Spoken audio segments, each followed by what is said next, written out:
Hey friends, welcome back. I am out in my back garden today in the pool enclosure in the vegetable container garden area. And today I have some amazing, exciting things happening in my side yard, which I am going to share soon. But if you can't tell, I am so excited about this. So you guys definitely need to subscribe so that you don't miss that video when it comes out, debuting the Florida Friendly Garden. And this has been a dream that is finally coming true, and I cannot wait to share it with you guys.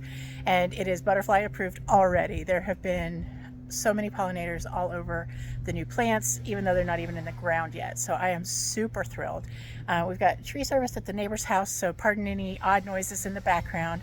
But today I am working on the squash, and I apologize I didn't look up the names. I will grab those for you in a second.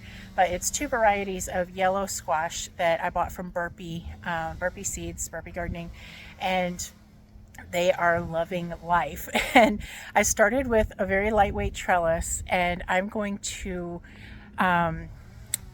shore that up a bit. I'm going to put in something stronger. So let me turn around the camera and I'll show you what I'm talking about. Just look at that. Just look. And these amazing flowers, so beautiful, and there are so many of them everywhere. So I've got one variety on half and another variety on half. Now I don't want this many leaves because these leaves are, yes, they provide some nutrient, but I really want to encourage this plant to go vertical. So what I'm going to be doing today is, I already started with a couple of them and then it's like, oh, I need to video this. So I'm going to be trimming off a lot more of these leaves and then training it up these sisal cords or manila rope. And I just did a very simple knot on the top of my trellis. This trellis is pretty sturdy. It should support these plants well, but I definitely want to lighten them up. And I am wearing my heavy duty gloves to do this because these have some brutal thorns. Once you get up inside of there, let me see if I can find some of them. Oh, they don't look like that much, right? Yeah, no, they hurt. All right, so here's step one. I pulled off, I don't know, about 10 or 12 leaves down in there off of these two plants, and these two plants are growing pretty close together here. But this is a perfect opportunity to show you the difference in the flowers. And just look at all of these buds here. This one right here, it just broke off, but this is actually a male flower. This flower just has a simple base. This one here is male as well. Let me zoom out here. There we go. So these are both male flowers. Now these are the essential pollinators to fertilize the female flowers. And let me show you what I'm talking about with that. Look right there. Look at that belly. So this is the fruiting body. This is what's going to be an actual fruit, a squash. So a lot of these flowers are just the pollinators, but see, you can see the tiny one down in here. That one's got that little belly on it. That is a female flower. So a tip that I shared in my previous video, if you didn't see that one, go back and look it up because it had some good, great information on there. Now this stalk is continuing to put out new leaves. I want the young leaves to stay so that it's still absorbing lots of good nutrients and light, but I'm taking off these older leaves closer to the base. And these male flowers that are withering and spent, they can just come off. So getting rid of those. Now if I had caught it a little sooner, like this one, or even this one here that's already open, I can keep this in the refrigerator. I want to say it was up to about a week.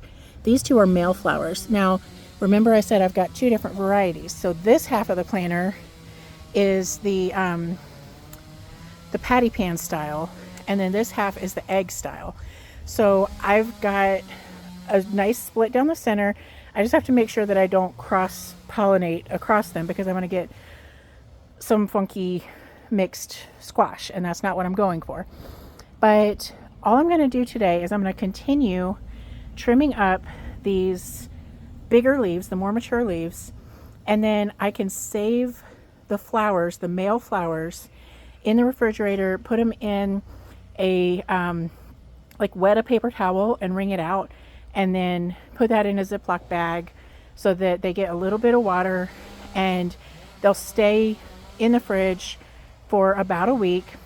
And then I can hand pollinate when those female flowers open up, and I need to be on it. I need to be watching like every 1 or 2 days at the max, and just come in, take a paintbrush or some simple, even like the end of a chopstick, and rub that pollen off of the male flower into the female flower so that those fruits get fertilized and it will produce a nice big edible squash. I'm not going to video this whole thing. I'll add a picture at the end, but I know if I try to pause this, it's going to cut off. So more of the same. I'm going to trim them up just like this one, leave a nice little bunch of leaves about halfway up, and then those baby ones starting to come in. As they get to this size, I'm going to trim off the ones that are then going to be like this size. This is huge. So these bigger ones can go as long as there's enough of the littler ones to still keep feeding the plant. Happy planting. I hope you get a chance to enjoy your garden today. Big or small, city, farm, it doesn't matter. Just go out, get in the sunshine. Have a great day, and I'll see you next time.